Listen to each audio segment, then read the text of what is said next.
नमस्कार दोस्तों, जय श्री कृष्ण। कैसे हैं आप सब? उम्मीद करती हूँ खुश होंगे, सुखी होंगे, संपन्न होंगे। और कुछ होना हो, खुश जरूर रहना चाहिए हर व्यक्ति को। अच्छे कर्म करके, अच्छे कर्मों के फल की प्राप्ति से खुश रहना चाहिए। कुछ लोग तो किसी को तकलीफ दे करके खुश रहते हैं, उसमें अपनी खुशी समझते हैं, है ना? खुश रहे, सुखी रहे, संपन्न रहे, हमेशा हमेशा। दोस्तों, ये उपाय जो मैं आपको बता रही हूँ, इस उपाय को आप करना शुरू करें। कितना भी बड़े से बड़ा काम क्यों ना हो, तुरंत होगा। कोई व्यक्ति यदि आपका कहना नहीं मान रहा है, आप कहीं सर्विस के लिए गए हैं और आपको ऐसा लगे कि नहीं, सामने वाला व्यक्ति मेरा स्वीकार कर ले, आप इस मंत्र को बोलते हुए जाए। ऑफिस में बैठ करके भी आप इस मंत्र को बोल दें।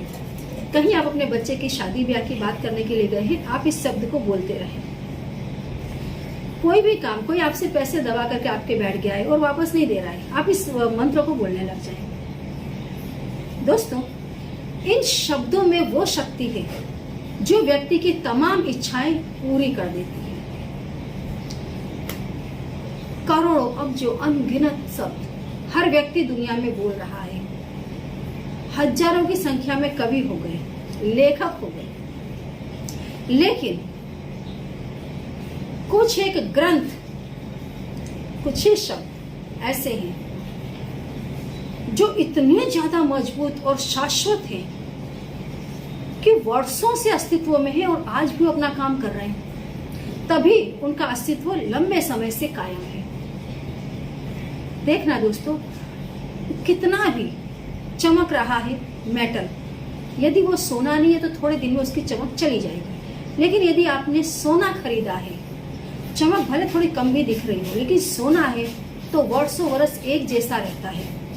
व्यक्ति थाप खा जाते हैं पहचानने में कि ये सोना है या नकली धातु है ना? All that glitters is not gold, Shakespeare ने कहा है। All that glitters is not gold. सारी चीजें जो चमके वो सोना नहीं होती। कोई भी व्यक्ति पेन उठाता है, कुछ भी लिख देता है तो कभी नहीं हो जाता। लिख दिया, दिमाग में आया, टाइम था, पेन और नोटबुक पास में थी, लिख दिया। पहचान थी, पब्लिश भी करवा दिया।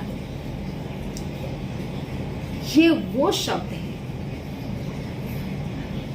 जो वर्षों वर्ष से अस्तित्व में है, क्योंकि ये सोना है। आत्म तत्व से जुड़े हुए शब्द जो रामायण में है, जो भगवत गीता में कहा गया है, लिखा गया है, ये भगवान के मुख से निकले हुए शब्द हैं। तुलसीदास की पेन से लिखे गए शब्द, हनुमान जी, शिव जी ने जिसका स्वीकार किया, स्टंप मार दिया जिस पर, ये वो शब्द हैं। ये कभी गलत नहीं होते, है ना? आज भी आप देखो, आपके सामने जिंद भी खड़ा है, आप हनुमान चालीसा बोलो, इसमें दम नहीं है कि वहां पर अटैक कर दे। बोलते रहो, बोलते रहो, बोलते रहो।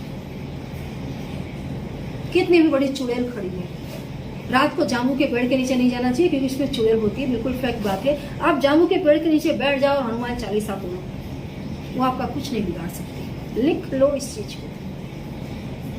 तो इन शब्दों में शक्ति है।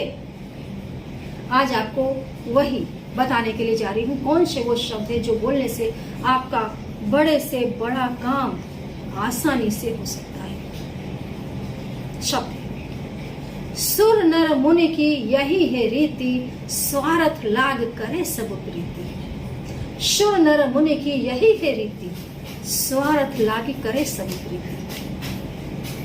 इस संसार में हर जीव स्वार्थ से ही एक दूसरे से जुड़ा हुआ है। अगर किसी का आपसे कोई काम नहीं है तो वो कभी आपसे प्रीति नहीं करेगा। बच्चा भी दोस्तों अपनी माता से तब तक ही जुड़ा रहता है जब तक वो उसके अधीन है। पत्नी आती है, माता को भूल जाती है ना? और इससे बड़ा और गहरा रिश्ता तो दुनिया में कोई नहीं है। तो पूरे संसार की यही रीत है। आप जाएंगे, आप देखेंगे कहीं पर भी आपको किसी भी ऑफिस में जो भी एम्प्लॉइज है, बॉस को boss boss boss boss boss boss ये बॉस वो, बॉस के बच्चे को चॉकलेट ले जा करके देंगे, कपड़े लत्ते देंगे, ये वो सब कुछ, क्योंकि हमारा इंक्रीमेंट हो जाए, हमारा प्रोग्रेस हो जाए, थोड़ा आगे निकल जाए, कुछ और पैसे आ जाए। वो उससे उनको कोई लेना देना नहीं। सारे रिलेशन ऐसे हैं। कोई भी व्यक्ति यदि जरूरत से ज्यादा आपसे चापलूसी करे, समझ जाइए इससे कोई न कोई चीज चाहिए। सुर नर मुनि की यही है रीति, स्वार्थ लागे करे सब पूरी।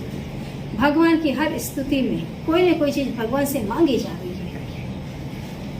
भगवान से भी इंसान प्रीति करने जाता है, कोई न कोई चीज तो चाहिए, भले चाहे आत्मा की मुक्ति ही चाहिए, लेकिन चाहिए तो। बिना वजह कोई कर्म नहीं करता, ये बिल्कुल फेक बात है। कोई नहीं करता, कोई बोले कुछ भी। जब आपके पास कुछ भी ना हो, न धन, न दौलत, न रूप, न शारीरिक कोई पावर, न कोई पैसा, न कोई कंट्रोल, फिर भी अगर कोई व्यक्ति आपके पास आता है, समझ जाइए वही आपका अपना है। बाकी सारे रिश्ते दोस्तों इसी भ्रम जाल में है दुनिया की। ये शब्द बोलने से प्रकृति जागती है कि सही बात तो है, गलत क्या है, इसका एक काम हो जाना चाहिए, हो जाना चाहिए, और आपका वो काम होगा। इन शब्दों को बोलना शुरू करें। जब आप घर से निकल रहे हैं, घर में भी बैठे हैं और कोई काम आपका ऐसा है जो नहीं हो रहा है, आप घर में 5 मिनट के लिए एक तरफ बैठ जाए, किसी भी कोने में पूर्व की तरफ मुंह करके, पूर्व दिशा की तरफ इस मंत्र को बोलना शुरू कर दें। और फिर भगवान से प्रार्थना करें कि सत्य तो यही है, रामायण में लिखा है, तो मेरा एक काम करो प्रभु, मेरा एक काम कर दो। आपका एक काम बहुत जल्दी होगा। उपाय करके देखिए, करें मन से, बहुत बढ़िया रिजल्ट आएगा। जय श्री कृष्ण।